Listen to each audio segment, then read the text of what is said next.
Hello and welcome to the series on Microsoft 365. In this video, we'll be looking at role-based access control and how to assign roles to identities. So the benefits of role-based access control is that it uses a principle called least privilege, which only allows access to the resource that that identity requires to complete their function or complete their role. So if you're looking at a role as an Intune administrator, if you assign that to an identity, that identity will only be able to perform their tasks within Intune and not within other areas such as SharePoint.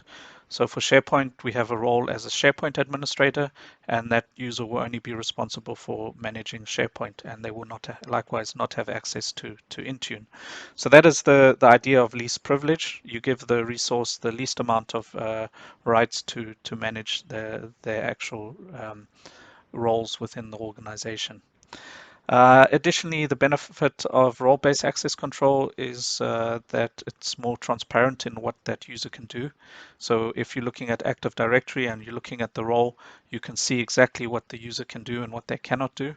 Whereas if you're doing creating groups as you would previously in Active Directory, it's not as transparent of what who's in that group and what those groups can do. Obviously, you can extract it with that with PowerShell or manually extract that, but it's a lot harder to get an overview of what those resources can manage.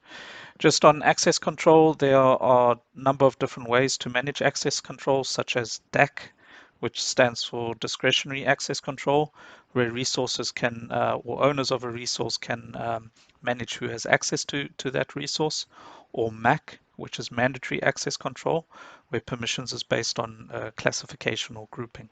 But as mentioned in this video, we'll be looking at role-based access control. And to manage role-based access control, you can do it from your Azure admin portal.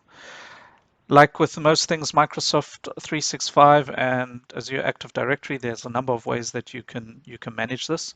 So the first way is if you go to portal.azure.com and you access your Azure Active Directory. So once you navigate to your Azure Active Directory, you'll see on the overview page that you have users, groups, external identities, roles administration, and a number of other blades that you can access. But where we want to go is to roles and administration. If you look at roles and administration, there's a number of pre-built roles and administration. If you're not sure what the role is for, you can always click on the role and go to description. And the description will give you the name of the role and then have a description. So this one over here is billing and administration. And billing and administration role makes purchases, manages subscription, manages support tickets, and monitors service health.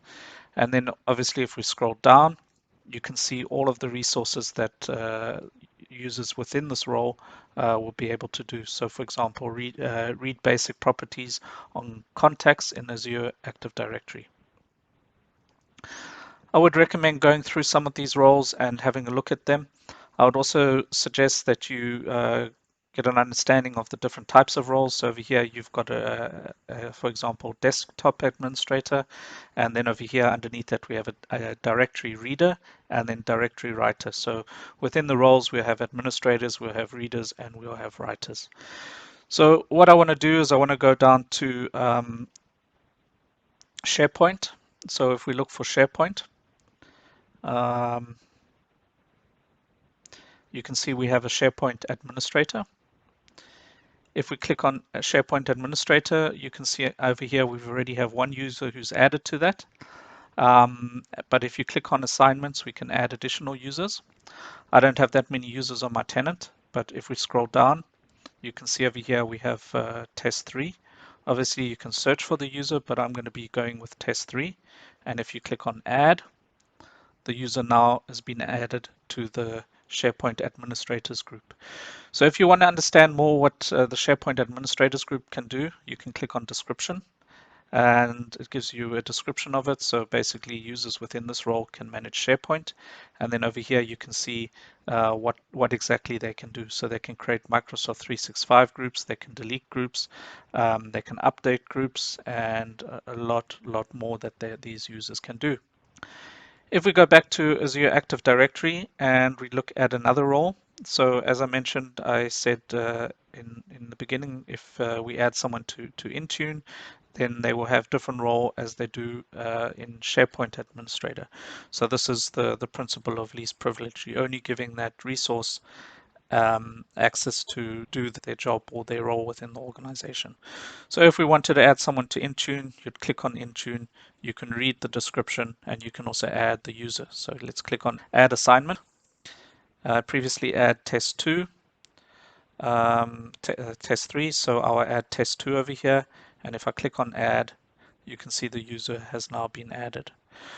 Obviously, I can also remove users, so if I click on the user's name, and I can say Remove Assignment, and click on Yes. Let's actually remove Test 2 as well, just as an example, and say yes. And the user has now been removed. So as I mentioned, there's more than one way that we can manage roles in Azure Active Directory. Another way would be going into the user and looking at the roles that they have. So if you navigate back to Azure Active Directory and you go to users, and over here it will list all of your users on Azure Active Directory. If I click on Test 2, you can see over here it has assigned roles.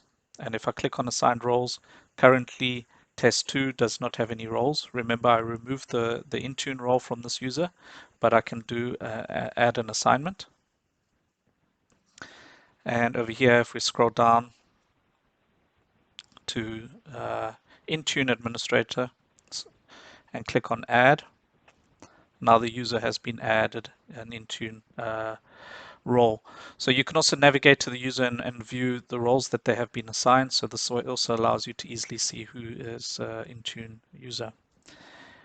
A third way that we can manage roles in Office 365 and Azure Active Directory is if we go to the admin.microsoft.com, which is the admin center for Azure 365. And if we scroll down to security, if we click on security, you can see there's a tab for permissions. If you click on the permissions, you can see over here there are a number of different roles that have been that are available to you to add. So these roles are similar to the ones in Azure Active Directory, but you can also have additional roles that are only available to add to users within the security portal and compliance portal. So I'd suggest going through these roles and just having a look what they have or what those users can do, because it's good to have a familiarity with that. But we'll probably be going over those in a later video.